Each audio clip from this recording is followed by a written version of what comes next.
Libro de Isaías, ahí le digo el capítulo. Aleluya. Bien. Para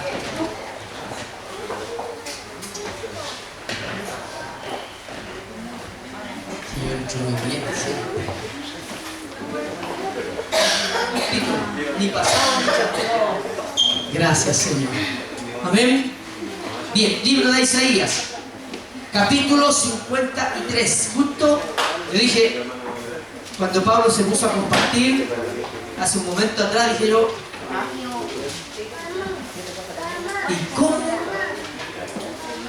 ¿y cómo sabía el tema que iba a tocar yo? Él me dijo el jueves, el martes, en el velorio me dice, tío, estoy un poco complicado, en el trabajo, he tenido mucho trabajo, estas últimas 2 semanas hemos estado hasta altas horas de la noche en la bolita y todos los días a visitarla. Y entonces me dice, ¿sabe qué? Estoy colapsado. Usted podría ver la predicación del domingo para el joven. Y amén. Yo dije amén. Y de pasadita al otro día, Israel me dice lo mismo también. Yo estoy colapsado, estoy con problemas de ¿cómo se llama? De tiempo. Así que yo el jueves no voy a poder predicar. ¿Podría predicar usted, papá? Amén. Como decía mi hermano Pablo ahí, el dicho chileno, ¿qué le hace el agua al pescado? Nada. No va a hacer nadar Nacho el agua, a menos que esté caliente, se vaya a cocinar, pero no. Así es que, bien, me toca compartir la palabra otra vez. ¿Ya? Bueno, antes de eso, hermano, les comparto les recuerdo, ¿ya?, que para este domingo que viene, el desafío de lo de las mesas. No se vaya a olvidar, algunos hermanos ya han tenido la oportunidad de ponerse, de entregar ya su aporte, ya, a la cuenta 94 sino que en las manos de la Rosita. Entonces ahí está recolectando ella. Ya nosotros podríamos tratar de ver ese asunto rápido. Estábamos viendo que si no vamos rápido, porque yo estuve viendo donde compró la matemática esa de allí, ¿ya?, a ver si abarataban un poco los costos, y no encontré. He pasado varias veces al supermercado y me dicen, no, ya se terminó eso, ya no creo que lleguen más. Entonces cuando la fuimos a ver, si vamos demasiado tarde, lo más probable es que quedemos sin mesa, y ya regalamos todas las otras, por más. Si usted se da cuenta, regalamos todo lo de madera, quedan, si no me equivoco, quedan 3. Así que si hay algún hermano interesado en llevársela, esa, que eran los biombos antes, se los puede llevar para su casa. Me avisa nomás, pastor, yo quiero ir a buscar 1, 2, 3 o todas, llévesela, se las regalamos, ¿ya? Dios nos bendice, y que sea de bendición para otros también, ¿ven? Así que no se olvide que para el domingo 6, ¿no es cierto?, usted tendría que acercarse a la Rosita y decirle, hermana Rosita, aquí está lo que yo le prometí al Señor, ¿ya? Y véalo de esta manera, hermano. Véalo como el regalo que usted le va a hacer al Señor para Navidad, ¿ya? Ese es el regalo que usted le hace a Dios para Navidad, ¿ya? Su aporte en ese dinero para comprar la mesa, que son para la iglesia, no son para nadie en especial, amén, para ninguna persona en especial, amén. Libro de Isaías, capítulo 53. Ay, Dios, gracias, Señor. ¿Quién puede dar gracias al Señor por este tiempo? Amén. ¿Amén? ¿Todos o algunos nomás? ¿Puede darle gracias a usted, Katy, al Señor por este tiempo? No ha sido muy bueno, pero ¿le puede decir gracias, Señor? ¿A cuántos le han pasado situaciones difíciles? ¿Pero le podemos dar gracias al Señor? ¿En medio de ellas? Gracias, Señor. Amén. Dígale gracias, Señor, por el tiempo que he vivido. En algunas oportunidades no ha sido bueno, pero gracias. Y en la oportunidad que ha sido bueno, le doy más gracias a todos. Amén. Libro de Isaías, capítulo 51, dice así: En el nombre del Padre, del Hijo y del Espíritu Santo. Empieza con una pregunta, dice, ¿quién? 53. Perdón, 53, estoy leyendo. No, pero es que dije 53. Ah, ya. 53. Comienza con una pregunta, dice, ¿quién ha creído nuestro anuncio?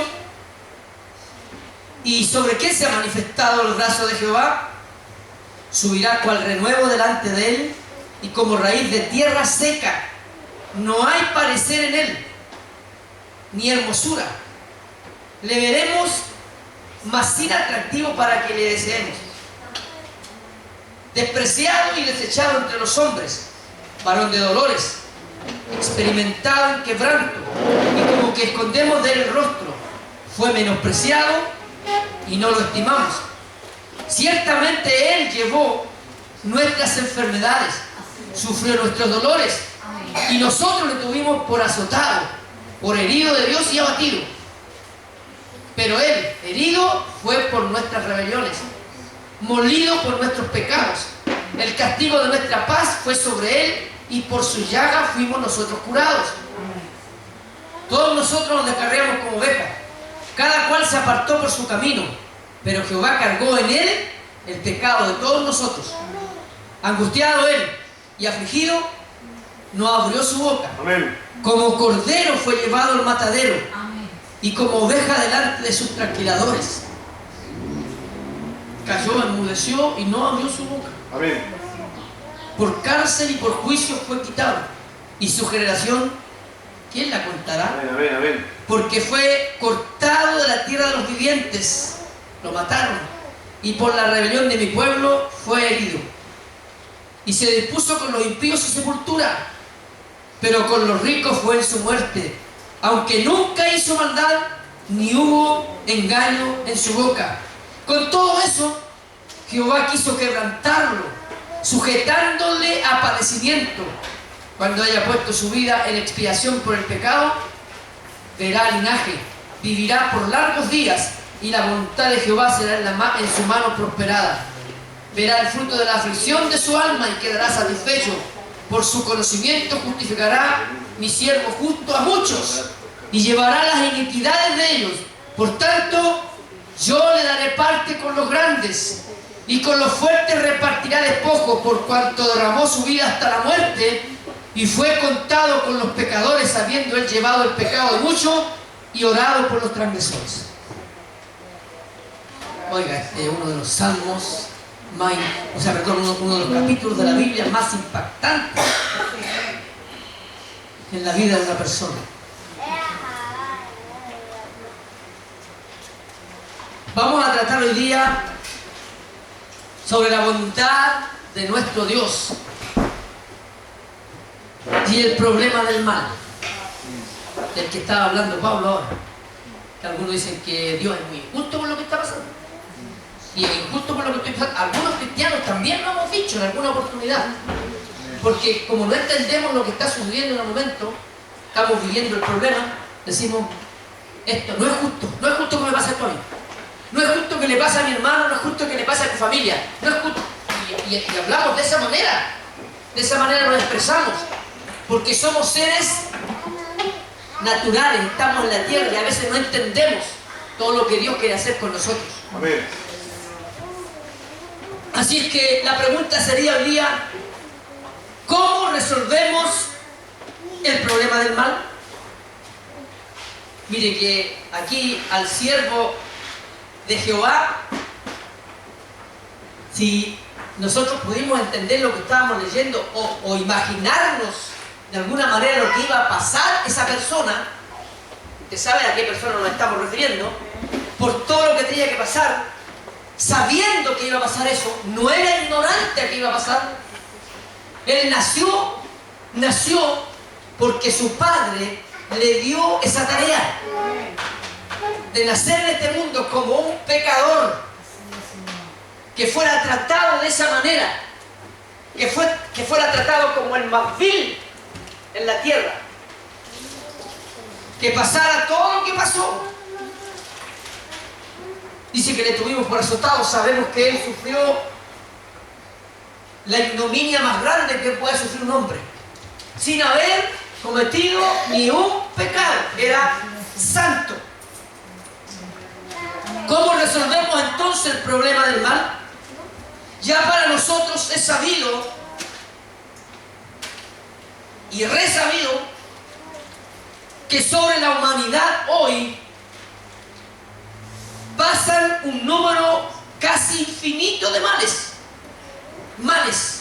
O sea, si usted echa un vistazo así en su imaginación, todo lo que está pasando en todo el globo, están pasando cada cosa que las personas que hoy ya partieron, los más abuelitos, los más ancianitos que han partido, nunca se imaginaron que iban a pasar. Yo nunca pensé ver esto, dijeron algunos, cuando un hombre llamado el Chacal de Nahua el Toro, años atrás aquí en nuestra nación, en el sur de nuestra nación, un hombre analfabeto, un hombre que no sabía leer ni escribir, nadie le había enseñado, se crió prácticamente casi como un animal, solo. A lo mejor, no desconozco la información, pero a lo mejor hasta ni siquiera vivió con sus papás. Ese hombre una noche fue a la casa de una mujer que tenía varios hijos y le pidió hospedaje. La mujer lo hospedó en el granero, o ahí donde tienen los animales, ahí lo dejó durmiendo, y ella durmió con sus hijos en la casa. El hombre a medianoche curado se levantó, tomó un hacha, mató a todos con un hacha, los despedazó, los mató a todos, no dejó a ninguno, desde el más pequeño hasta la mamá, todos murieron. Ese hombre fue tomado preso, ignorante.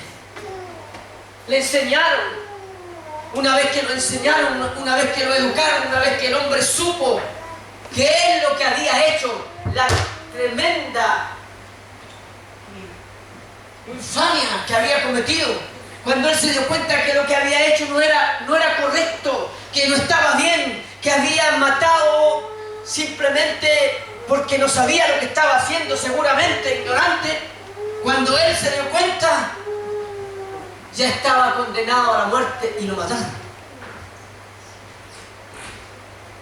¿Cómo resolvemos ese problema? Sabemos que pasan muchas cosas como esa, y la gente en ese tiempo, me imagino el comentario que había en nuestra nación, nunca yo pensé que iba a vivir una cosa como esta.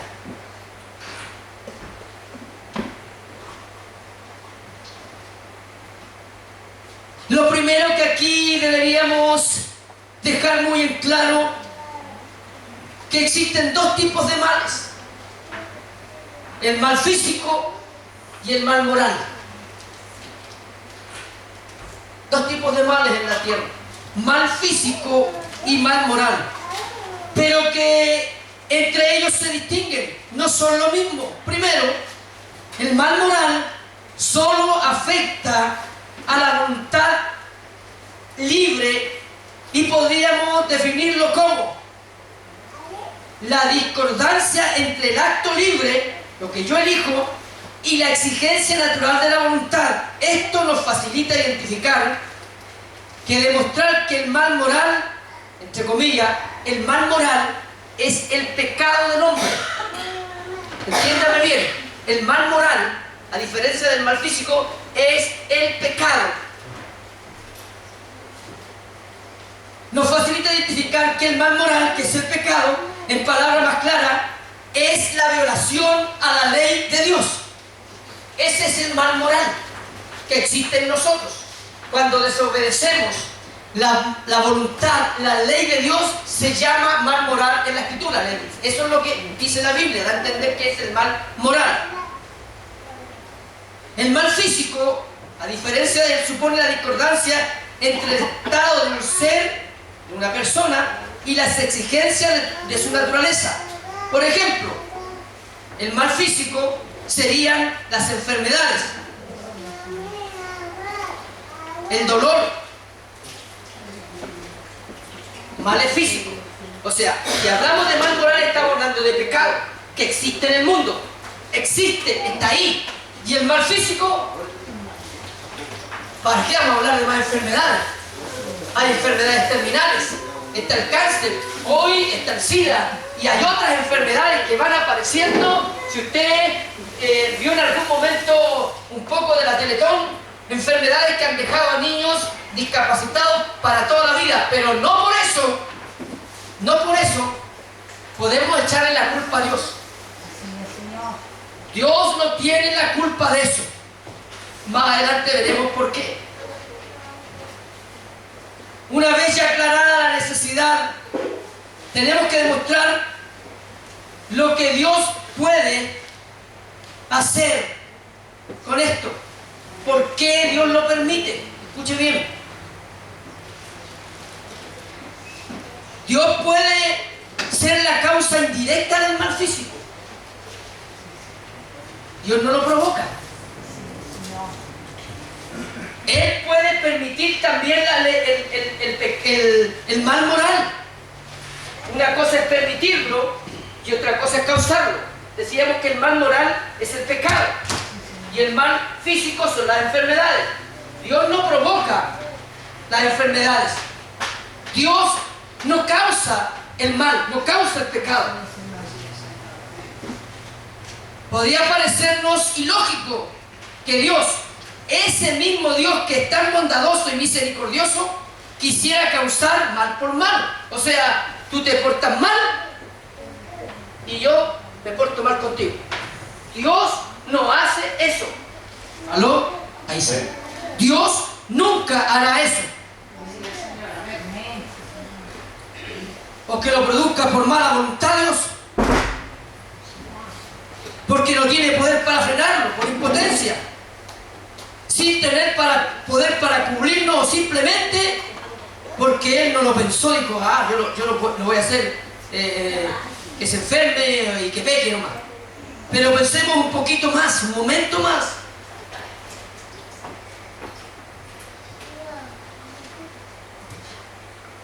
¿No se ha dado cuenta usted que a veces el bien mejor que Dios consigue al final de toda situación que vivimos,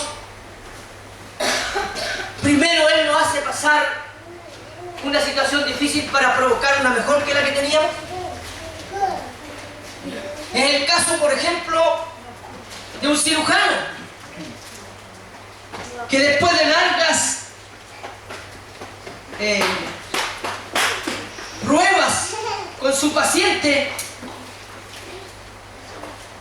tiene que tomar la lamentable decisión de que a esa persona que ha tratado por largo tiempo va a tener que amputarle un pie. Y entonces los familiares podrían pensar, pero ¿por qué le va a cortar el pie? ¿Cómo? Mire, va a tener que estar de esta forma, va a andar con una muleta, va a tener que hacerse una prótesis, como estos niñitos de la Teletón. Pero el médico, después de largas pruebas, de largas observaciones, tomó esa triste decisión, porque él al principio, primero quiere ver qué puede hacer para no amputar el pie. Pero cuando él se da cuenta que su paciente corre el riesgo de perder la vida, entonces él se ve no en la obligación, sino en la necesidad de cortar, de amputar un miembro de su cuerpo, pero con el único propósito de salvar la vida de la persona.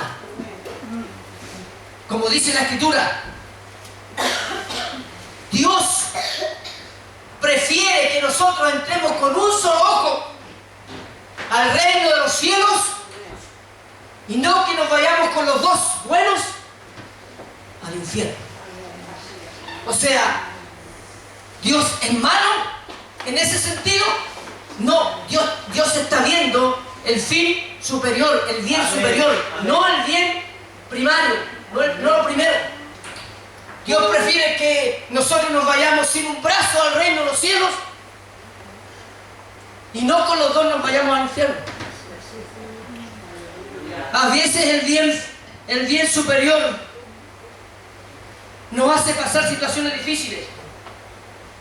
Primero, pero tiene que ver con un final, podríamos decirlo como como hemos dicho muchas veces en un cuento, un final feliz.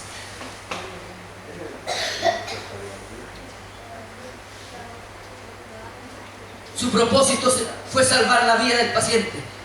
Nuestro Creador, el Dios Todopoderoso, en algún momento,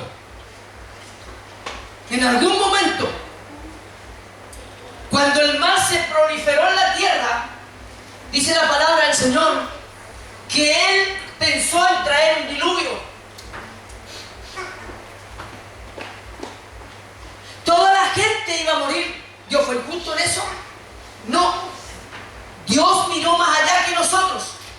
La humanidad prácticamente iba a ser exterminada con el diluvio, pero la palabra nos dice que Él pensó en Noé.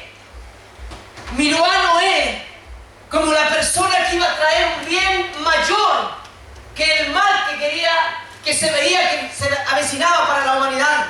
Iban a morir todos, iban a morir ahogados. No había ningún medio para que todos aquellos que se habían corrompido de tal forma fueran salvos. La única manera para preservar la raza era exterminándolos a todos con un diluvio. Pero había un hombre con su familia y sus hijos que iban a hacer que el bien superior sobrepasara todo lo malo que había antes. Y Dios de esa forma lo estimó. Dios no era malo. Y nunca lo ha sido. Nuestro Dios tuvo que despojarse de su único hijo, como leíamos en el libro de Isaías, capítulo 53. Lo mandó, como decimos nosotros, a los leones. Lo echó a los leones. Jesucristo sabía lo que venía para su vida, todo el calvario que iba a vivir. Por eso es que cuando Él se sentó en algún momento, oró a su padre y le dijo: papá, si hay alguna otra forma, si hay otra manera, si hay otro modo, si hay otro camino, si hay otra salida para que esta humanidad sea salva, Señor, me gustaría verla. Pero si no, antes que eso, Señor, antes que buscar otra salida, que se haga primero lo que tú quieres conmigo. Nosotros, ¿cuántas veces hemos dicho así en nuestras oraciones? Señor, hágase tu voluntad en mi vida. Pero nos vemos enfrentados a los 2, 3 semanas, un mes, un año, a una situación difícil, y nosotros mismos hemos pensado: ¿por qué a mí? Esto es injusto. Yo te he servido toda la vida, yo te he amado toda la vida, ¿y por qué me pasa esto a mí? Jesús sirvió al Padre intachablemente durante 33 años. Y eso no le dio el salvoconducto para saltarse la copa amarga que vivió. La tuvo que vivir. No la saltó. No hizo y me la pasé. No, la tuvo que vivir.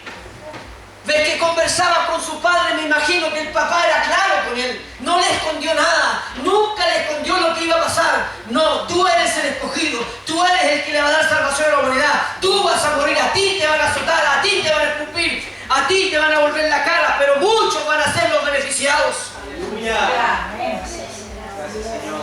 Bendito sea el Señor.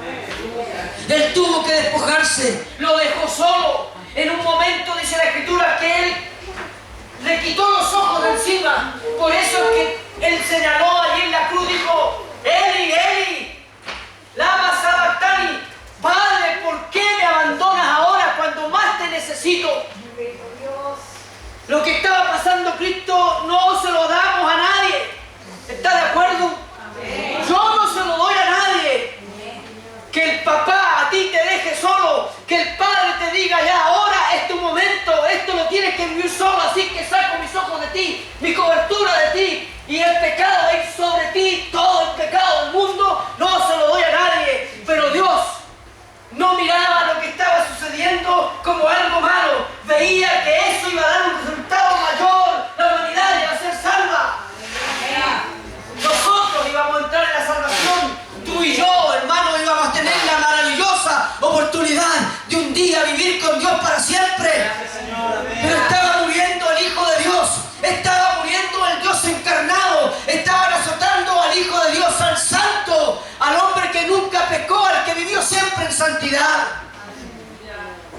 El bien superior era mayor que el que estaba pasando Cristo.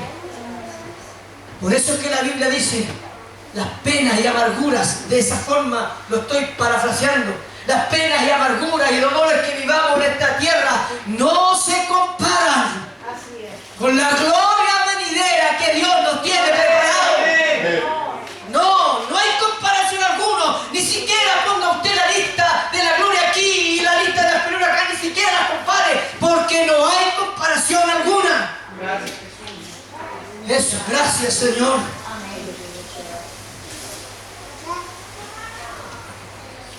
Abraham estaba tranquilo, ya estaba habitado, así se había acostumbrado, él ya estaba tranquilo, sosegadito, no tenía sobresaltos, su familia estaba bien, no había problemas. Pero Dios tenía planes para él como los tiene con nosotros. Planes para ti. A lo mejor estás tranquilo en tu trabajo, a lo mejor estás tranquilo en tu casa, a lo mejor tus hijos están tranquilos en el colegio, pero Dios tiene planes contigo. Y Abraham, cuando Dios lo llamó, yo creo que Abraham sabía perfectamente que él le estaba hablando, como nosotros lo sabemos, pero a veces nos hacemos los lesos. Y escuchó la voz, Abraham. Y él inmediatamente empezó, Señor, ¿qué pasa? Abraham, tengo planes para ti. Sal de tu tierra, sal del lado de tus parientes, sal de donde estás con tu mamá, con tu papá, con tus primos, con tu familia. Sal de ahí a una tierra que yo te mostraré. Hoy estaba tranquilito, se había acomodado y Dios le estaba diciendo, sal ahora a peregrinar, a vivir como los gitanos, sin morada fija. Sal de ahí y yo te voy a mostrar una tierra. Abraham no pensó si era mejor o peor. No, Abraham obedeció a Dios y salió a donde Dios lo llevaba. Y cuando Dios te habla que te va a llevar a un lugar mejor, no importa lo que pase en el camino.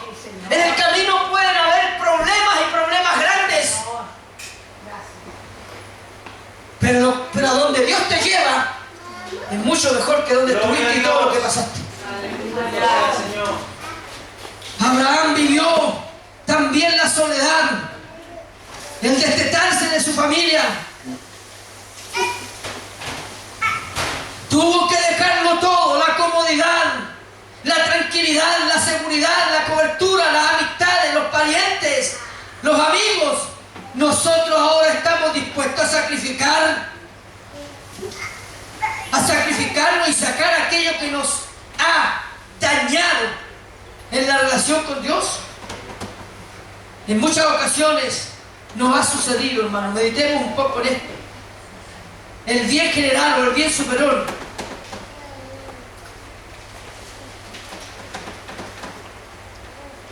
en el cual ansiamos ese bien mayor, lo queremos todos, vendrá solamente mediante muchos sacrificios de bienes particulares. Miren, hermano, ¿alguien sabe cuándo fue la independencia de nuestra nación? Declarada febrero, pero ¿cuándo es la fecha que nosotros? 18 de septiembre de 1810 y se firmó un acta, ¿no es cierto? Pero en febrero, esa es la independencia. ¿Sabe usted lo que costó que fuésemos libres? Bueno, hoy día nosotros estamos relajaditos, hermano.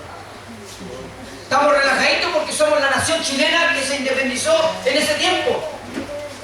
Pero ¿cuánta sangre de valientes costó todo eso? ¿Ah? ¿Cuántos creen que murieron? La guerra del Pacífico después, la guerra con Bolivia, con Perú, con Argentina.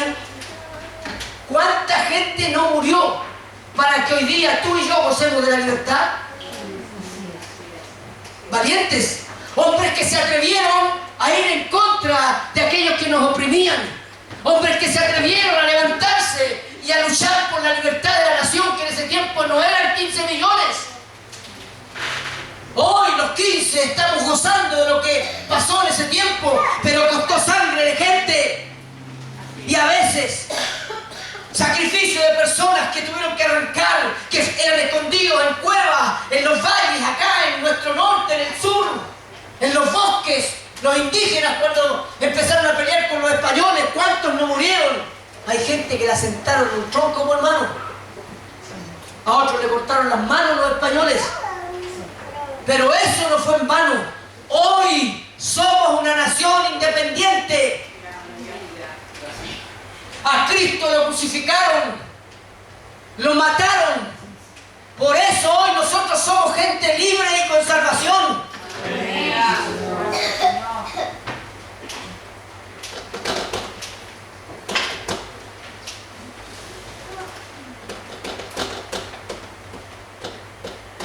La independencia y salvación de un país no surge de la noche a la mañana. Hay que comprarla. Como Dios compró en Cristo nuestra salvación. Hay que comprarla y se compra a un precio alto. Costó la sangre de muchos araucanos. Muchos patriotas valientes que estuvieron dispuestos a dar la vida para que nuestra nación fuera libre. Costó. No nació de la noche a la mañana. Ellos pensaron y dijeron: yo hoy día no soy libre, pero si yo peleo por esto, si yo lucho por esto, si estoy dispuesto a dar la vida por esto, mi descendencia va a vivir la libertad. A veces nosotros queremos pelear, queremos estar en este camino para el provecho de nosotros mismos. Pero hermano, piense más allá. Piense en el futuro. Que usted está haciendo camino, siendo punta de lanza, para que otros no pasen lo que hemos pasado nosotros.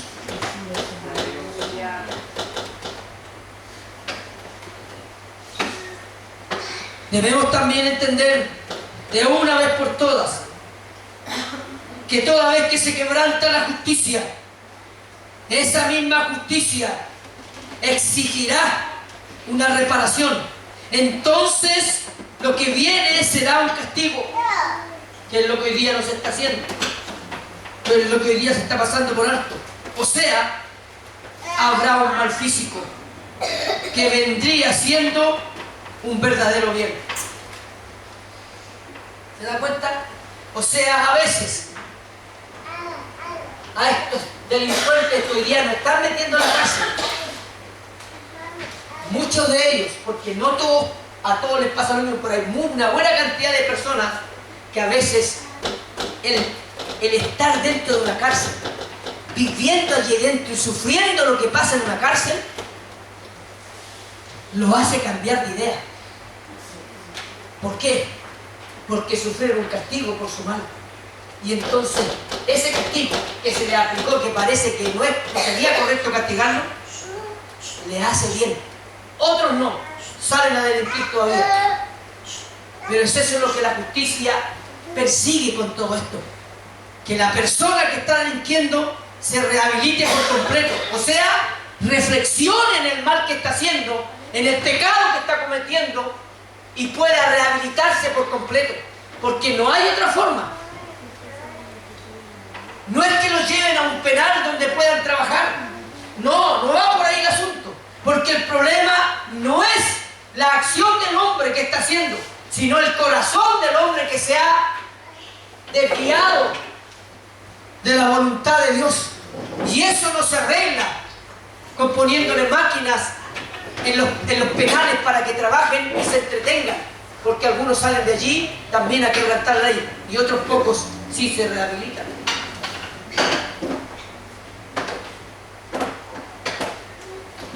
Esto sería un verdadero bien, porque Dios en su gran bondad y sabiduría infinitas ve el bien general, el bien superior, el orden universal. O sea, Él quiere con todo esto, hermano, que el hombre finalmente entienda que la única forma, el único camino para cambiar de actitud no es simplemente pidiendo perdón, sino que deje el pecado por completo. Amén, amén, amén. Que lo deje de hacer. Un homosexual deja de serlo cuando él deja de practicar su homosexualidad. Él deja de ser eso, pero le falta algo más. Le falta reconocer a Cristo para que Dios haga la obra completa. No es simplemente dejar de hacer lo que estamos haciendo, sino reconocer que necesitamos a Dios en nuestra vida. Es verdad también que en reiteradas ocasiones se nos esconde la causa de tal o cual mal físico. No lo entendemos. Sobre todo las personas que comienzan a vivir estas enfermedades terminales como el cáncer u otras enfermedades que yo no recuerdo, y entonces comienzan a vivir un verdadero calvario con los familiares, por años algunos quedan endeudados, quedan en la ruina, porque ellos quieren de alguna forma tratar de evitar que la persona se vaya o que sufra simplemente, entonces se endeudan. Y Dios sabe perfectamente por qué lo está haciendo. Lo que pasa es que nosotros no lo entendemos. En el momento y con todo lo que vivimos, con todo el problema de dificultad encima de nosotros, simplemente no entendemos a primera vista qué es lo que persigue Dios, más allá de lo que estamos viviendo. No lo vamos a entender porque no nos volcamos buscando la razón en Dios. Está escondida la causa de aquel mal. ¿Por qué nos está sucediendo? Pero, escúcheme hermano, hagámonos esta pregunta. ¿Qué nos extraña en nuestra razón? Si nuestro ojo, el que tenemos nosotros, usted se sentó alguna vez en la playa y ha mirado hacia el horizonte. Usted ve allá al fondo una línea, pero el ojo hasta ahí llega. ¿Por qué no llega más allá? ¿Por qué no pasa más allá? ¿Por qué alcanzo a ver hasta la línea y de ahí no veo más? Y algunos, que ya tenemos otros añitos más, ni siquiera alcanzamos a ver la línea. Y otros, cerramos hasta los ojos para ver un poco más allá. ¿Qué nos extraña? ¿Por qué? Si Dios es soberano. Amén. Y Él sabe por qué nos hizo finitos. Aleluya. ¿Se acuerda usted lo que pasó en la Torre de Babel? Con aquellos hombres que quisieron hacer una escala para llegar al cielo. ¿Qué querían? Querían comprender todo, querían entender todo. Y hay cosas que nosotros nunca vamos a entender porque somos seres creados limitados, amén, amén, finitos. Nacemos y morimos. Nuestro Dios vive solo el presente. Nosotros vivimos pasado, presente y futuro. Dios no habla de esa forma. Dios no habla de esa forma. Dios es presente. Él es el ser. Así le dijo a Moisés. Que Él le dijo a los israelitas que mandó el ser. Ese que es desde el principio y que será hasta el final para nosotros. Pero Dios siempre ha existido en el presente. Él lo entiende todo. Nosotros queremos hacerlo de otra forma, queremos entender todas las cosas. No, es que yo quiero saber, quiero saber.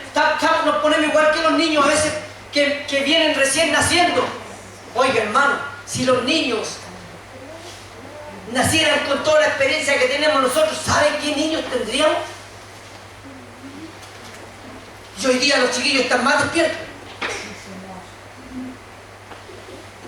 Es increíble cómo se le ha desarrollado toda la inteligencia. ¿O usted no ha pensado en algún momento, reflexionando en su casa, qué hubiera pasado si usted a los 15 años tuviera toda esta experiencia que ahora ya tiene los 57? Habría pensado 2 veces algunas cosas que fueron errores los que cometimos. Lo habríamos pensado 2 veces, lo habríamos analizado, habríamos sacado cuentas. No, es que yo no estudié por esto, a lo mejor hubiéramos sido otras personas. No, hermano, los niños, así como quieren saber todo, a veces nosotros nos ponemos igual, queremos saber todo, y Dios nos va a ir dando las cosas a nosotros a su debido tiempo. Nos podríamos volver locos con todas las respuestas que nos puede dar Dios. Como muchos se han vuelto locos tratando de entender la mente del Dios soberano, de aquel que nos creó. Gracias, Señor. ¿Qué nos extraña? ¿Qué nos extraña que nuestra razón no pueda entender? ¿Por qué nos extrañamos? ¿Por qué? Si nuestro propio ojo no puede ver más allá del horizonte, no sabemos por qué. No podemos entender todo lo que está haciendo Dios. Amados hermanos, querámoslo o no, el mundo no es perfecto. No es perfecto. Y si queremos encontrar gente dentro de este mundo absolutamente perfecto, eso no es posible. Amén. Nadie es perfecto. Y si usted lo cree, es absurdo. Pero aún con todo eso, nuestra fe, de acuerdo con la razón, ellas dos nos confirman que así, tal cual es nuestro mundo, este mundo imperfecto, este mundo que a veces es absurdo, está regido por este Dios soberano, todopoderoso, omnipotente, omnisciente, que está en todo lugar y que nos cubre. Gracias, papito. ¿Y usted cree que Dios no sabe que este mundo es imperfecto? ¿Usted cree que Dios no sabe que no hay gente perfecta? ¿Usted cree que Dios no sabe que nos equivocamos? ¿Que Él no sabe que mentimos? ¿Que Él no sabe que a veces hacemos cosas que son incorrectas?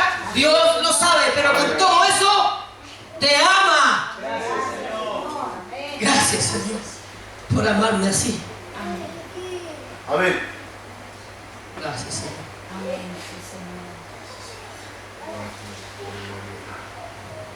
Este ser se rige, es un ser infinito, es un ser infinitamente perfecto y Él rige este mundo. Ese es nuestro Dios. Entonces Él también es infinitamente bueno. Él es incapaz de querer causar directamente males sobre los hombres. Dios no lo causa. Saquémonos eso de la cabeza. Es que Dios me causó esto. No, Dios no causa los males. Los males a nosotros, males físicos, nos pasan porque nosotros hemos desviado nuestra vista de Dios. Por eso nos pasan las cosas, no porque Dios quiere hacernos pasar. Las paso yo, son mis propias consecuencias. Ayúdame, Señor. Él no causa directamente ningún mal, pero sí lo permite, que es totalmente diferente a causarlo. Él lo permite en vista de un bien superior, mayor. Además, también tenemos que saber que Dios puede permitir el mal moral. ¿Se acuerda usted lo que era mal moral? Pecado. Dios lo permite. No lo impone. Si nosotros somos pecadores, es porque nosotros lo elegimos. ¿Bajo qué cosa? Bajo el libre albedrío. A mí Dios no me dice que yo tengo que mentir. Él lo prohíbe enérgicamente. No me dice que tengo que robar. No me pone No. Dios no hace que nosotros pequemos. Él a nosotros nos dio un libre albedrío. Y con ese libre albedrío nosotros somos los que escogemos, los que elegimos. Amén. Nosotros elegimos. Una cosa es causar permitirlo. Dios nunca causará ni directa ni indirectamente el mal moral. Dios mismo se estaría contradiciendo, porque el mal moral es pecado. Y si Él fuese la causa del pecado, violaría su propia ley, sería transgresor de su propia voluntad. Pero en cuanto a la permisión de dicho mal, o sea, el pecado, debemos advertir dos cosas, hermano. Primero, que Dios, al dar al hombre la facultad del libre albedrío, lo deja a él, solo a él, en la posibilidad, ¿no es cierto?, en la posibilidad de pecar. O sea, ¿quién elige? Yo. Si yo engaño a la Rosita, yo elegí hacerlo. No le tengo que echar la culpa a ella. Hoy día, hermano, me compré un libro en la feria barato, encontré ahí un café, que tiene que ver con el matrimonio. Dice, el matrimonio está en una guerra.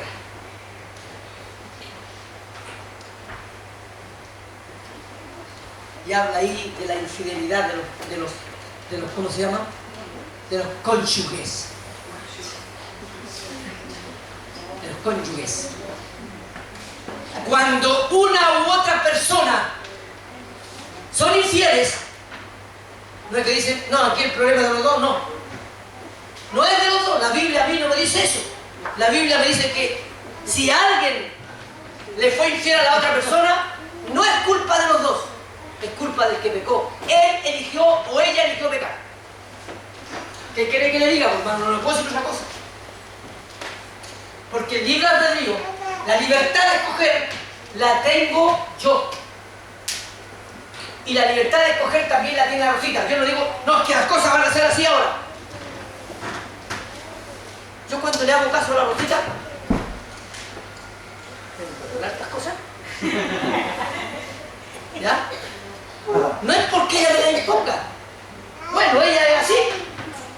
Ella me dice, no, pero es que no vamos a hacer así, no, pero no vamos a hacer. Entonces yo, hermano, elijo hacerle caso. ¿Me entiende? Elijo hacerle caso para no tener problemas con ella. ¿Pero quién eligió? Ella me la pone ahí nomás y yo le digo. Se ríe normal y que usted a su esposa no. Ya. ¿Se da cuenta? O sea, la señora le pone la... Se ríen nomás. Así que después necesito, hermanos, para que, como dice el pastor Fraser, óreme, pastor. ¿Ya? Nosotros elegimos. Y cuando yo le digo algo a mi esposa y me pongo enérgico, ¿no es cierto? Y le digo, no, porque lo vamos a hacer así, porque no, y lo vamos a hacer así. Al final, la decisión de aceptar lo que yo quiero hacer o no depende de mí. Depende de Él. Lo mismo que en la salvación. Cuando usted predica la palabra, cuando usted habla de toda la palabra y la salvación, y usted dice, ¿quién quiere aceptar a Cristo? Levante la mano. La decisión, ¿de quién es? ¿Del que está hablando? No, es de allá, del que está recibiendo, del receptor, aceptar o no. Y no es una obligación. Usted no puede decirle, ya, es que ya te dijeron que la única manera de ser salvo es aceptar a Cristo, así que tenés que aceptarlo. No es así. No es así. Y la elección del pecado tampoco es así. Así como usted elige la salvación, solito, sin ninguna pistola atrás, sin ninguna obligación, de la misma forma nosotros pecamos. Solo porque yo lo decidí. ¿Entiende? Así que no le echemos la culpa al del lado, ni a la esposa, ni al esposo, ni a los primos, ni a los tíos, ni a la familia, ni a los hermanos. Aquí, el que se va de la iglesia descarriado, el que deja de adorar al Señor, lo hace por su propia decisión. Esas excusas de que es que el pastor me miró mal, es que el pastor me dijo esto, es que allá no es aquí. Esas son argumentos baratos. La decisión de dejar al Señor es única y exclusiva de aquel que lo hace. Gracias, Señor. Oiga, yo me di cuenta de estas cosas.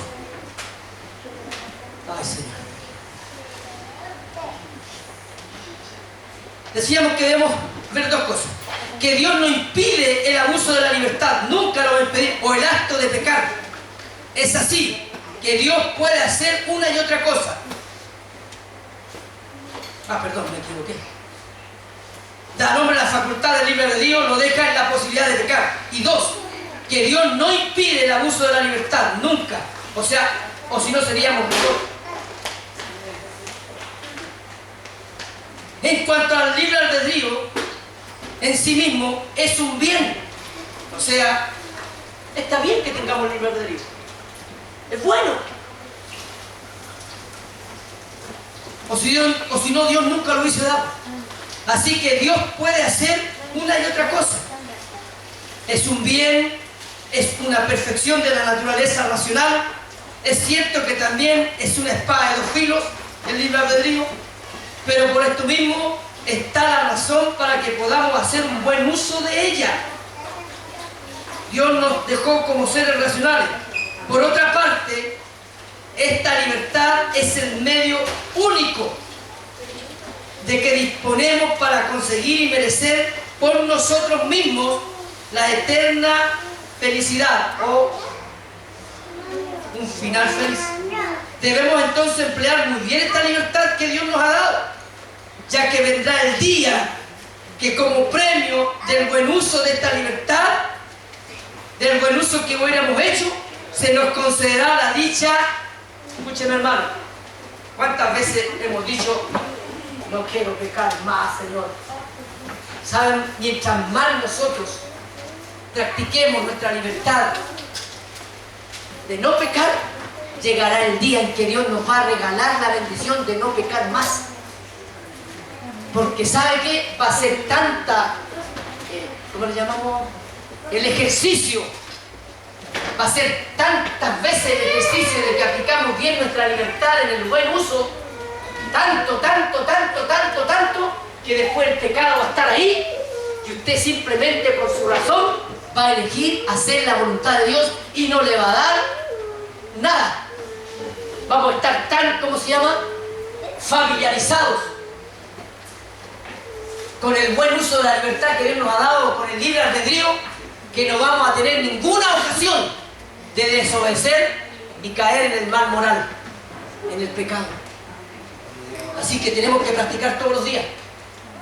Todos los días tiene que haber práctica en nosotros, para que en algún momento tengamos la alegría de decir, el pecado ya salió de mi vida. Ya no peco más. Estoy terminando, hermano, me quedan 2 minutos.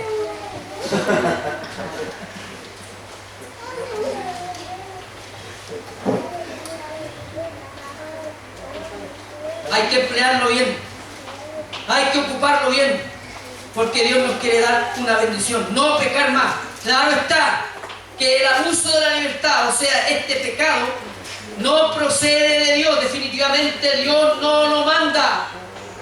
Dios lo prohíbe con toda severidad. Y por otra parte, Él nos deja claro que el pecado traerá un castigo eterno.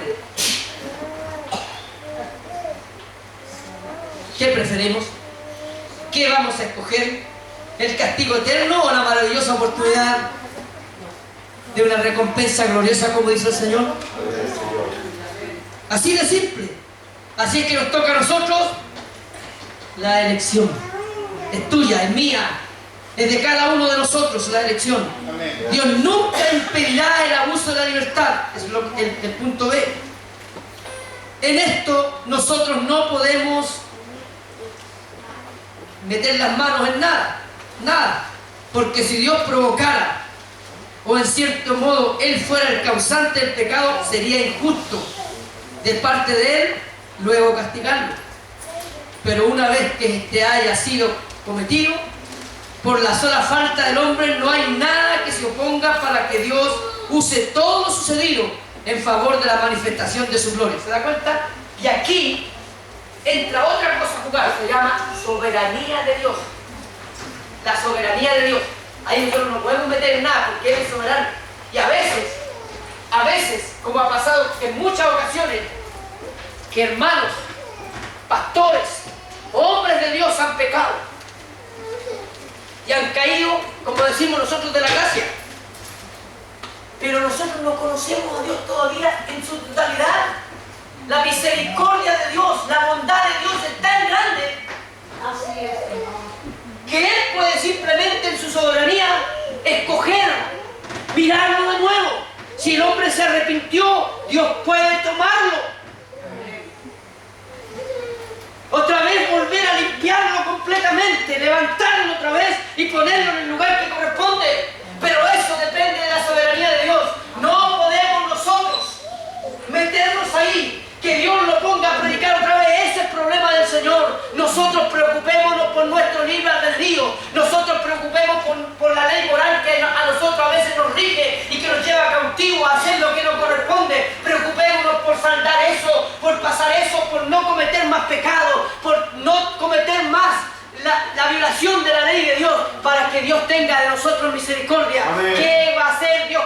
que lo han hecho, eso le compete a la soberanía de Dios. Amén. Y Dios en su bondad y en su misericordia a nosotros también nos puede perdonar aún de las aberraciones más grandes que hayamos hecho.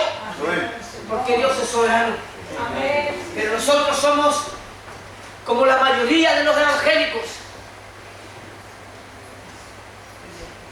Apuntamos con el dedo, descalificamos, bajamos del púlpito a muchos. No nos metamos ahí, hermano. Dios nos deja estas leyes. Nos deja esas leyes para que nosotros entendamos que todavía somos seres finitos y que nos podemos equivocar en cualquier momento. Así es, Señor, así es. Y así como muchos han sufrido el estigma del dedo acusador, nos puede pasar a nosotros. Así es. Que Dios tenga misericordia. A eso lo llamamos soberanía de Dios. Este fin lo obtiene Dios. Solo lo tiene Dios. No hay otro con soberanía, con tanta misericordia, con tanta bondad como el Dios al cual nosotros servimos. Dios lo obtiene por el ejercicio de su justicia o por la revelación de su infinita misericordia, para que el bien que Dios obtiene al final de los tiempos sobrepase incomparablemente al mal que ha debido soportar, como lo que pasó con su Hijo Jesucristo. ¿Usted cree que Dios el Padre estaba contento de ver a su Hijo azotado, latigado, escupido, con una lanza por acá, crucificado como el mal vil de los malhechores? ¿Piensa que estaba contento mirando todo eso? Yo creo que cual padre ve a su hijo sufrir, estaba Dios sufriendo. Al ver a Cristo cargando el pecado de toda la humanidad, lloraba. Estaba triste. No quería mirarlo, pero ahí estaba. Su hijo había obedecido. Había acatado la orden, había cumplido la tarea. Ahí estaba, cargando el pecado de todos nosotros. Pero había algo que al final iba a ser una bendición mayor que todo lo que estaba pasando ahí. Que todo lo que le estaba sucediendo al Santo de Israel. El final iba a ser un final feliz. La humanidad tenía la oportunidad de ser salva para la eternidad, por completo, hasta el final de los tiempos. Nunca más el hombre iba a tener que estar en la disyuntiva: ¿me voy al infierno o me voy al cielo? No. Dios miraba en su Hijo sufriendo allí el fin mayor, la salvación del ser humano. Nosotros allí entramos, así es que démosle gracias al Señor, al Señor Jesucristo, por entregarse y pagar el alto precio por nosotros. Póngase en pie, por favor, hermano. Quiero que cierre sus ojos. Por favor, cierre sus ojos.